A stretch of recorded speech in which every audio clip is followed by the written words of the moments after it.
ఖమ్మం ప్రకాష్ నగర్ ప్రాంతంలో అనుమానాస్పదంగా వాహనంపై వెళ్తున్న 20 వ్యక్తులను అదుపులోకి తీసుకున్నారు పోలీసులు. వారి వద్ద నుంచి 3 తుపాకీలు, 4 మ్యాగజైన్లు, 17 బుల్లెట్లు స్వాధీనం చేసుకున్నామని పోలీస్ కమిషనర్ సునీల్ తద్ తెలిపారు. ఇక పట్టుబడిన మొహమ్మద్ ఆఫర్, వెంకటేశ్వర్లపై గతంలోనూ పలు కేసులు ఉన్నాయన్నారు. వీరు రియల్ ఎస్టేట్ వ్యాపారం చేస్తుంటారన్నారు. మహమ్మద్ రియాజ్ అనే వ్యక్తి పరారీలో ఉన్నాడని అన్నారు. అతని కోసం గాలిస్తున్నామని పోలీస్ కమిషనర్ సునీల్ దత్ తెలిపారు. ఎవరైనా గ్యాంగ్గా ఏర్పడి వ్యాపారులను బెదిరిస్తే కఠిన చర్యలు తీసుకుంటామని హెచ్చరించారు ఎస్పీ. వెహికల్ తనిఖీ చేసినప్పుడు ఇద్దరు బైక్లో ఆ రూట్లో వస్తున్నాయి. వాళ్ళకి సస్పిషియస్ సర్కమ్స్టాన్సెస్లో వాళ్ళకి కనపడుతుంది. ఇప్పుడు పోలీస్ ఆఫీసర్ వాళ్ళకి స్టాప్ చేయడానికి ప్రయత్నం చేసింది, ఇండికేషన్ ఇచ్చింది. వాళ్ళ బైక్ అక్కడ తీసుకొని దే స్టార్టెడ్ స్కేపింగ్. అప్పుడు అయితే కొంత దూరం వరకు పోలీస్ కూడా చేయడం జరిగింది.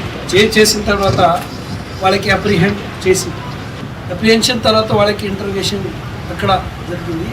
ఇందులో ముఖ్యంగా first person Mohammed Afsar, son of Gani, 50 years.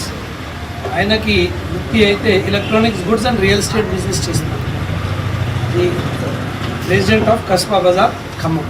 Second person అయితే Gudumala Venkateswarlu, Jeevi alias Jeevi, son of Gopayya. ఆయన వయసం కూడా 50 years, real estate business, president of Khanapuram Khammam. ఆయన నేటివ్ అయితే Kothapeta village of Garlaberam, Mahabubabad district.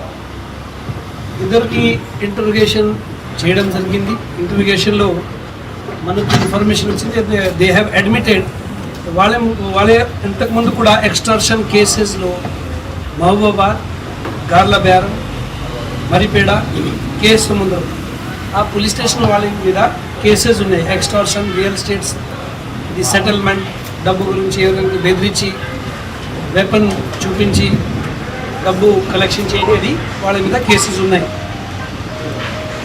అంతకుముందు ఇద్దరు కలిసి రియల్ ఎస్టేట్ బిజినెస్ చేస్తున్నారు. అందులో వాళ్ళకి లాస్ అయిన తర్వాత ఈ లాస్కి ఎట్లా పూర్తి చేయాలి, వాళ్ళ ఇద్దరు ప్లాన్ ప్రకారంగా డెట్ క్లియర్ చేయాలి. ప్లాన్ ప్రకారంగా వాళ్ళే ఒక ఫండ్స్ ప్లేస్ చేసింది. వెహికల్ తనిఖీ చేసినప్పుడు ఇద్దరు బైక్లో